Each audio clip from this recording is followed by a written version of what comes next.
پہلی بات یہ کلیئر ہو جانی چاہیے کہ ہم سے رابطہ ہوا تھا، اس کے بعد رات کو ہماری ایک میٹنگ ہوئی ہے لیڈرشپ کی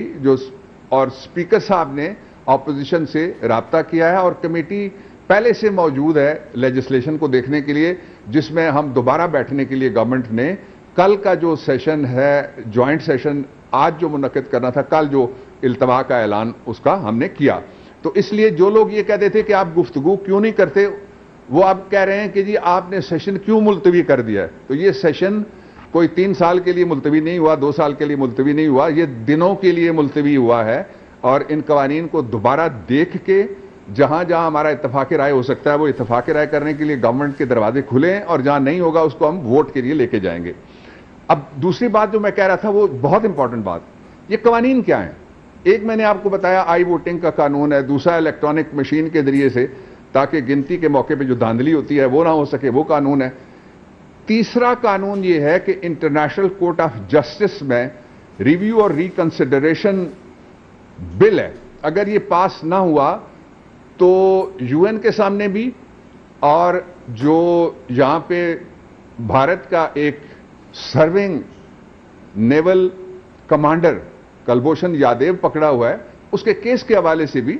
ایک ججمنٹ پہلے سے موجود ہے. اس لیے یہ پی ٹی آئی کے تینوں اپنے بل نہیں ہیں، یہ قوم کے بل ہیں اور نیشنل انٹرسٹ میں ان کو ہم لے کے جانا چاہتے ہیں. اور اس کے بعد جو اگلا ہے وہ ہے بل وہ جس کے بارے میں ہماری اتحادی جماعت ایم کیو ایم نے پچھلے تقریباً 40 سال سے یہ کہا کہ حیدرآباد میں جو بنائی جائے انسٹیٹیوٹ اور یونیورسٹی وہ نہیں بنائی جا رہی تھی. اس گورنمنٹ کے آنے کے بعد وزیر اعظم عمران خان آگے بڑھے اور ہم نے Hyderabad institute of technical management sciences کا بل پاس کر لیا. لوور ہاؤس سے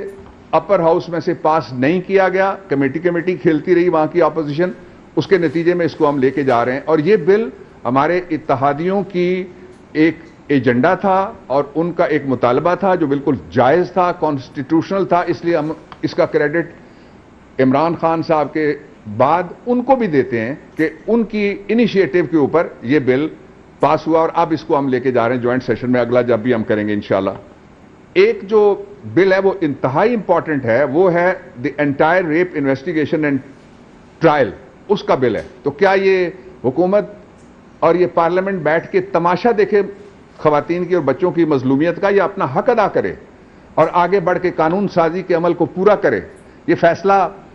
آپ کا نہیں، یہ پوری قوم کا فیصلہ ہے کہ یہ قانون بنے گا انشاءاللہ العزیز. اور دوسرا اس کے ساتھ ہی کرمنل لا امینڈمنٹ، ہم نے خواتین کے حق میں جو امینڈمنٹ کی ہیں وہ بل ہم لے کے جا رہے ہیں. تو مجھے یہ بتائیے کہ اس میں کوئی سیاسی اینگل کہاں سے آ گیا کہ اپوزیشن اس کی مخالفت کرے یا کوئی کہے کہ اس بل کو روک دیا جائے اور پارلیمنٹ یہ کام اپنا نہ کرے. میں قوم سے اپیل کرتا ہوں اور قوم کے دانشوروں سے اور صحافیوں سے میں یہ اپیل کرتا ہوں کہ پلیز یہ ایجنڈا دیکھیں اور اس ایجنڈے کی حمایت کریں، اس لیے کہ بڑی دیر ہو گئی ہے لوگوں کو انصاف فوری، سستا اور ان کے دروازے پہ پہنچنے میں بہت دیر ہوئی ہے، مزید دیر نہیں ہونی چاہیے.